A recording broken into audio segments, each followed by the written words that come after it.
जय श्री राम प्रेमी भक्तों, आज का वीडियो बहुत ही महत्वपूर्ण है। कृपया ध्यान से सुनिएगा। जो भी आप ध्यान साधना नाम जप करते हैं उसकी अवस्थाएं बताई हैं शास्त्रों में, तो आप जान पाएंगे कि आप किस अवस्था में पहुंच चुके हैं और सभी अवस्थाओं से क्या क्या फल की प्राप्ति होती है।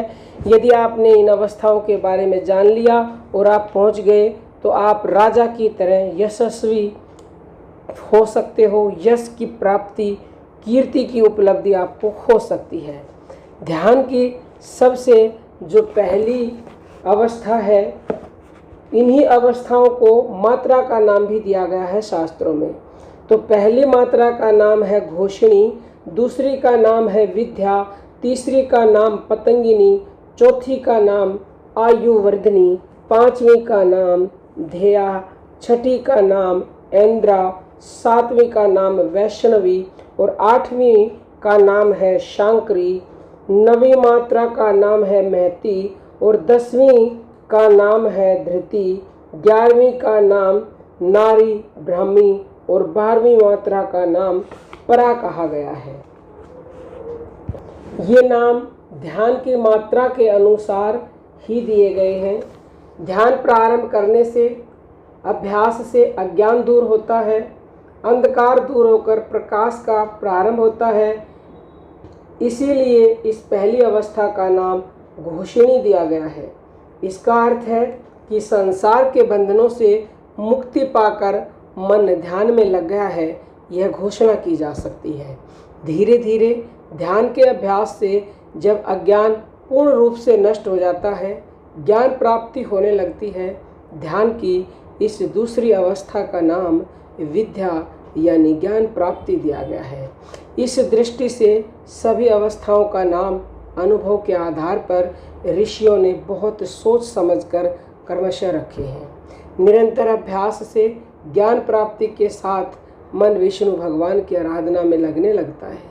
उस क्रम में 7वीं स्थिति का नाम वैष्णवी रखा है।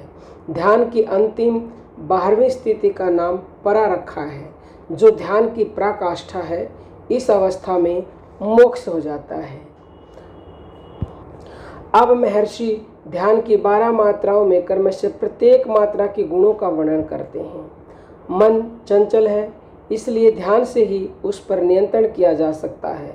ध्यान की पहली अवस्था में यदि मन पर नियंत्रण हो जाए, जिससे प्राणों का सभी अन्य बातों से विमुख होकर ईश्वर ध्यान में विनियोजन हो जाए, तो महाप्रतापी यशस्वी सार्वभौम राजा भरत के समान यश कीर्ति उपलब्ध हो जाती है। ध्यान की दूसरी अवस्था में ऊंचा उठकर महात्मा को यश की कीर्ति प्राप्त होती है। तीसरी अवस्था में गुणवान विद्याधर की और चौथी अवस्था में गंधर्व की उपाधि मिलती है। ध्यान साधना से 5वीं अवस्था में यदि प्राणों का नियमित नियोजन बना रहे तो योगी को सोमलोक का देवत्व प्राप्त होता है। महर्षि निरंतर ध्यान की बढ़ती हुई मात्रा को यात्रा कहते हैं। ध्यान की इस यात्रा में आत्मा की निरंतर उत्तरोत्तर उन्नति होती रहती है। इसकी स्थिति में कुबेर की, तीसरी में गुणवान विद्याधर और चौथी अवस्था में ऐश्वर्य गंधर्व की पद्धति से यानी कि पदवी से योगी सुशोभित होता है। 5वीं स्थिति में सोमलोक में देवताओं की पदवी से विभूषित होता है।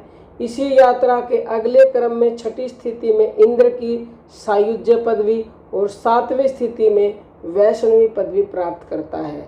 इसी क्रम में आगे 8वीं स्थिति में रुद्र पद, महेश पद, पशुपतिनाथ की पदवी से विभूषित हो जाता है। ध्यान की निरंतर बढ़ती यात्रा में 9वीं स्थिति में पहुंचने पर योगी महलोक और 10वीं स्थिति में जनलोक में पहुंच जाता है। 11वीं स्थिति में तपलोक में पहुंच जाता है और अंतिम 12वीं स्थिति में शाश्वत ब्रह्मलोक प्राप्त कर लेता है।